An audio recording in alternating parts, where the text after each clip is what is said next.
Today we're going to go over my top 5 teams in Genshin Impact before heading into Natlan. I'll be ranking these teams on AoE, single target, multi-wave, comfort, and my overall satisfaction with using them. This will be a biased tier list. There's no getting around that. There are simply too many variables, too many different enemies, and honestly too many great teams to just have a top 5 objective best list. Sheet DPS isn't everything, and there's a lot of intricate scenarios in Genshin that make some teams better than others in different cycles. So without further ado, after building and testing every single character in Genshin Impact, here are my personal top 5 teams. Welcome to Jello Impact, where we build and test every single character to help you decide who you want to wish for and build.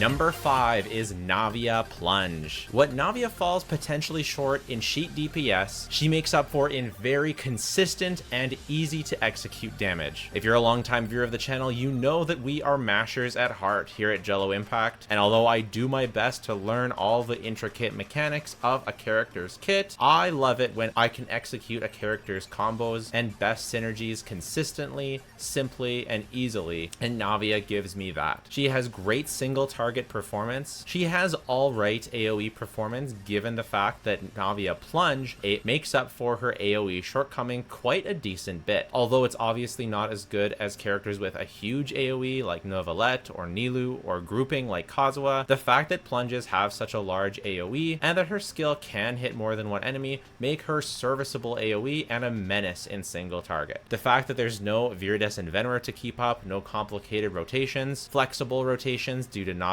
not needing to stay on field for a specific length of time, very consistent buff up time, and without the need to apply debuffs to enemies, she has very consistent multi-wave performance. Multi-wave has become a bigger and bigger thing in the recent abysses of Genshin Impact, and honestly forever, but as multi-wave phases become more and more impactful and more challenging, characters that can deal with multi-wave damage heavily increase in value, at least for me. She's also very easy to play. You can either slot in a shielder like Zhongli, but even just a second Geo character, such as my personal favorite Chiori, gives you a fair bit of damage mitigation, as you'll be collecting a lot of crystallized shards on the team, which give you some interruption resistance, and of course you have very strong healing with Shenhe. So overall, it's a consistent, comfy team that can deal with a wide variety of scenarios. What keeps this team behind the other 4 is mostly the raw power. It's got good raw power, but especially without 5-star weapons or without constellations in Euphorina. By the way, all my characters are at C0 and I test both with and without 5-star weapons, but the raw damage just isn't as impressive as especially the higher teams on this list, and so overall it makes it into the 5th spot. If you want to build this team but you don't have all these characters, Chiori is the flex slot here. You can swap her out for Zhongli, Albedo, Ning Wang, and who wouldn't want to swap out for that skin, or Geo Traveler. I do prefer Chiori, but she is definitely the one unit that is replaceable on the team. On the Navia Plunge team, Farina Shenhe is an irreplaceable core, but if you just want to build a Navia team, there's plenty of other options. Check out my full Navia video. I also want to talk about for each team if I think they could be improved in Natlan. So for Navia, I think it's possible that we get an upgraded of Chiori in Natlan. Chiori at C1, I see staying at Navia's side pretty much forever in terms of like peak partner, but C0 Chiori, which is what I use, she's not using her whole kit. So if they release a Geo character that can use their whole kit on a Navia team, I mean, I could see it outpacing Chiori on the team. I know there's a new Geo character coming out in 5.0. I mean, I kind of doubt that a 4-star would outpace Chiori on the team, but it's definitely possible. Or maybe you end up using 2 Geos. We'll have to wait and see. But I do think at least C0 Chiori will eventually be replaced on the Navia team as we get more powerful off-field sub DPSs or buffers that are Geo. So yeah, I definitely expect this team to improve in the future in one way or another. Coming in at number 4, it is Hyperbloom. Hyperbloom for all of Sumeru was my go-to team, especially in single target. Very similar to the Navia variant, Hyperbloom has incredibly strong single target performance and is also incredibly easy to play. It is probably the easiest team to play in the game.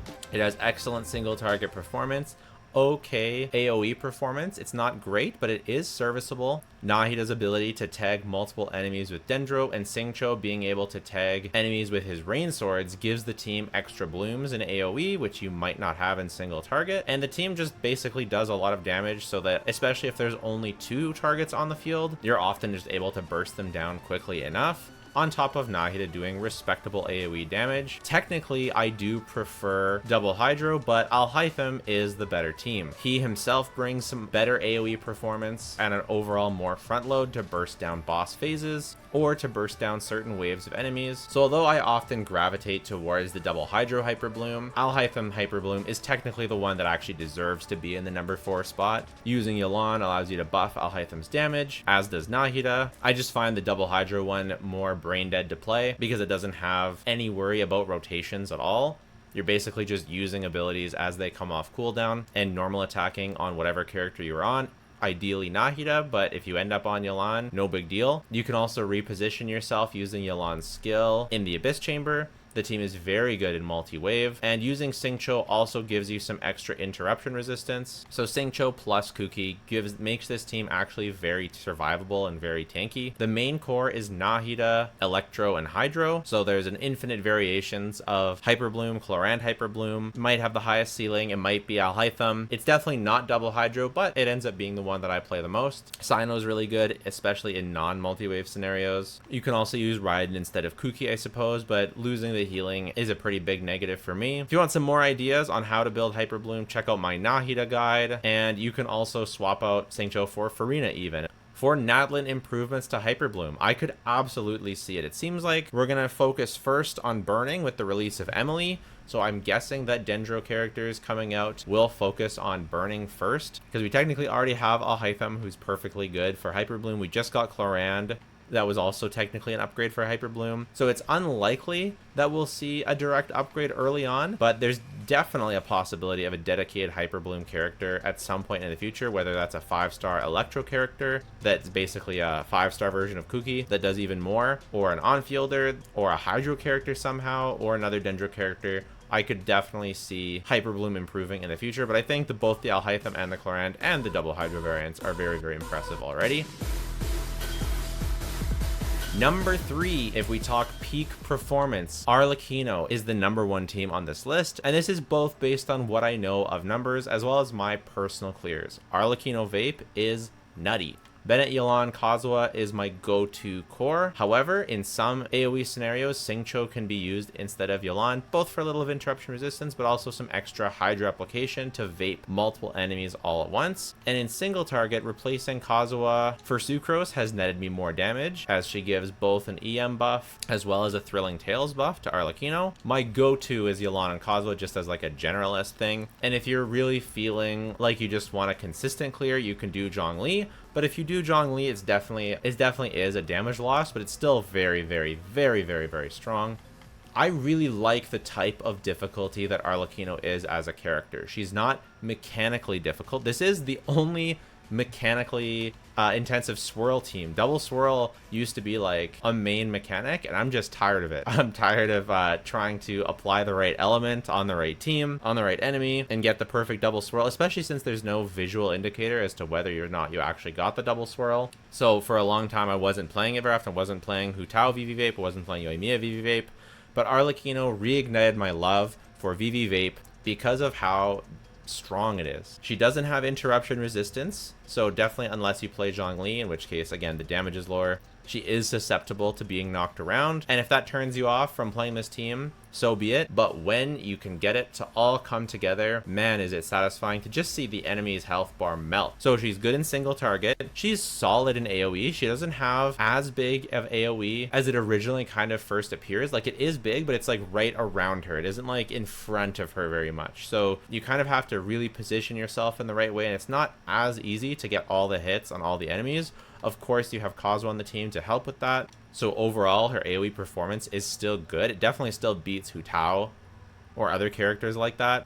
I definitely find her easier to play than Linny because you can just dodge during her combo. It's not a big deal if you have to dodge during her combo Same goes with versus characters like Hu Tao or other ones. She's not really punished for having to dodge, and she doesn't like have a specific mechanical combo like Hu Tao. You just need to be able to dodge the enemies, and if you can dodge the enemies and you can get your buffs, then you're golden. She also has the unbelievably great ability to switch out and keep her Pyro Infusion. Her Pyro Infusion is tied to her Bond of Life, not to one of her skills, and it doesn't expire when you switch off. So if you start a new wave of enemies, you want to reapply Kazuha, you can. She also has the ability of if you say fight small enemies on one side and you don't need the Bennett buff to kill them quickly, you can. Or if you don't need to launch Yelan's burst to kill them quickly, you can, and you can just set it up later for the next enemy.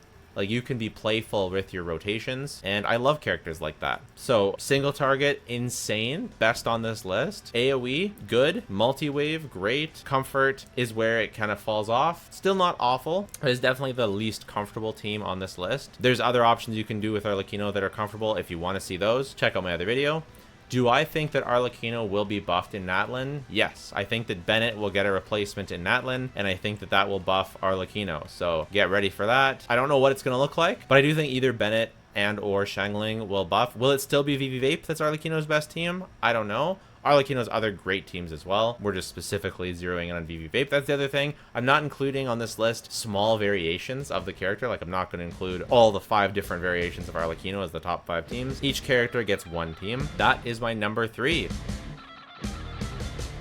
Number 2, you guys are going to hate me for this. Chlorand Overload. Now, I'm biased, okay? Chlorand, she's my favorite character in the game. I love Chlorand. I'm a Chlorand simp, but this team does absolute truckloads of damage. It has very good AoE. People very much underestimate how good Chlorand's AoE is. It's very similar to Novelette's AoE. It's not as good, but it's very similar in that it shoots through the enemies in a line, and her dash has good AoE. And in general, when most enemies are relatively close together, you can hit the enemies in an AoE. Now, I have C6 Chevreuse. You probably do not. But one day, hopefully you can get her. If you don't have C6 Chevreuse, I have tested Chevreuse without C6. This team probably drops to probably number 5 for me. Arlecchino moves up. It drops probably below the other ones. So Chevreuse C6 does make a difference. And you do notice if you do have a 5-star weapon on Fischl, right? If you do have Chlorand's 5-star weapon, this team, like I've tested all of these teams with both 5-star and 4-star weapons, and for all of them you do notice the 5-star 4-star difference.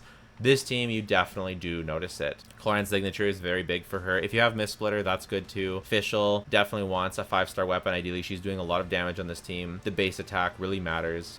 So, single target, very good. Not as good as Arlecchino, but still very good. AoE, quite good. I would say it's better AoE than the Arlecchino team. Why do I pick this team over Aggravate? Even though Aggravate's technically slightly better, because it's kind of a pain to set up the swirl, and it's kind of a pain to refresh for multi-wave. Multi-wave is like a big thing again lately. This team has 0 downtime between waves. Absolutely 0 downtime between waves. A new wave starts, you're already halfway killing it by the time it launches. Chlorand being ranged means you can do damage from afar. Her skill allows you to reposition. I can't tell you how many Abyss Chambers that this was my best performing team out of all the teams on my account, beating every single other team, just because of how bursty the team is and how quick it is to set up. Like, you basically take no time. Fischl's skill takes no setup time. Chevreuse's skill takes no setup or you have, I guess, if you have to use Thoma on the first rotation because you need the overload before you do Chevreuse, or you do Chevreuse burst and then skill. But even burst and skill takes basically no time. Thoma takes no time, and then Chlorand burst into her skill takes no time, and then refreshing it, like, the animations are so snappy and so quick that you have basically no downtime when you're doing damage. And here's the big kicker. The future potential for this team is absolutely through the roof. And I would never hype you up on future potential because that's irresponsible, but it's something that I am excited about because Thoma is basically dead weight. Like, yeah, he's providing tenacity of the Millith buff to both Fischl and Chlorand. That's good. And yeah, he's giving a 15% damage to some of Chlorand's damage. Yeah, that's okay. But can you imagine if we had a Pyro Archon that could fit in this slot? Like, yes, he is giving infinite interruption resistance resistance, and that is a big factor of why this team is so high. It is so brain dead to play. It is unbelievably easy. It's much easier than aggravate teams, and that's probably why I perform so well with me, because I'm masher at heart, massive skill issue. But can you imagine if Thoma was replaced by an Archon, who would probably be the strongest or second strongest character in the game when they launch, and she should fit perfectly onto this team. Either a pyro buffer and or an off-field pyro damage dealer that will probably be very flexible in their rotation, and that will probably fit with Cloran's very unique rotation, because she can't use Xiangling because Xiangling has too long of a cooldown. This team will be giga buffed with the Pyro Archon. I just hope and pray that Chevreuse will be on the Pyro Archon's banner so that you can get C6, so that you can all be awakened to the glory that is the Cloran Overload team. By the way, do not build anyone on this team for overloads. Overloads don't do damage. Chevreuse buffs the damage percent crit attack of the other characters after doing overload, so there's no overload damage going on. For alternatives to Cloran, if you want to build this team, you need Chevreuse. That's an absolute must. If you want other Cloran teams that don't use Chevreuse, go check out my video. Thoma can be replaced for Dea, but it's pretty cope. Cooldowns are really long. Interruption resistance not that good. Doesn't give a damage bonus, so it's pretty much a downgrade in every way. And then Fischl, you can replace her for Yai, and you can replace Thoma for Bennett. You can technically get a little bit faster with Bennett, but it's not worth it because Thoma follows you around, and it's the infinite interruption resistance is just too good to pass up when you're not losing that much from going with Bennett. Okay, now for number one. Number one, you guys all knew it was coming. I would be considered a hack to not make this my number one team, and of course, Neuvillette Hyper Carry is the top team in Genshin Impact. You know it, I know it, everybody knows it. Neuvillette's amazing. You can't even knock him for nothing. Good single target performance, not insane. Not the highest on this list. Plenty of characters can out DPS him in single target. Hu Tao, Lyney, Arlecchino, Clorand. Plenty of characters, maybe some more. But ease of use is off the charts with Zhongli being on his best in slot team. Yes, his single target performance is good, but his AoE is crazy. Being able to basically power wash the entire screen is absolutely nuts, and in such a huge range. Using Kazuha on his best team means you have a grouper innately. You also have Zhongli. You're using Farina. If you have Neuvillette C1, obviously it takes it even to another level, but I just have, again, C0 of all my 5 stars. And I've tested both with and without Neuvillette's weapon. He's definitely less impressive without his weapon, but if you happen to have the Battle Pass weapon or even the free-to-play weapon, it's so still insanely good. His multi-wave is great. In between charge attacks, you can just swap out to reapply Kazuha or reapply Farina, reapply Zhongli, whatever you need for the new wave. Mostly it's going to be Kazuha, without having to start a whole new rotation, without any downtime. And it's so easy to play. I feel like I should be able to go on longer about how good this team is, but replaceability, you can replace Kazuha for another Anemo unit. You can replace Zhongli for another defensive slot. You can do Charlotte, you can do Baizhu. Baizhu is probably the most popular, actually, for people that have Baizhu. Neuvillette Farina, generally not replaced. I mean, you can replace someone with Lisa for the defense shred, and you get some electro charges in there. It's so flexible. But yeah, this team really is truly insane. Truly the best team of Genshin Impact. And for Natlan, how do I see this team improving? I'm actually not sure. I think that if the Pyro Archon gives interruption resistance, or maybe if she does lots of off-field damage, maybe you just slot the Pyro Archon in instead of Zhongli. But I feel like she's going to have to do with an attack buff. And so I can't, if she gives an attack buff, you're kind of wasting that on this team. But there's definitely room for another character to take over. If the other character that eventually replaces Zhongli does not provide interruption resistance, then Neuvillette C1 will be better, and this team will take a dip. That team would take a dip in terms of like quality of life for a C0 Neuvillette, because right now, one of the great things about C0 Neuvillette is, you know, you're not feeling like you're missing out on his Constellation 1 because you want Zhongli or Baizhu or something on the team anyways, so it barely matters. So it's not super obvious as to what the team upgrade will be for Natlan. I definitely think it's possible. Maybe Emily with some burning stuff. Maybe Emily plus the Pyro Archon will make a burning Neuvillette a thing. So it remains to be seen. Let me know your top 5 teams down in the comments. Have a good one. Take care. Bye for now.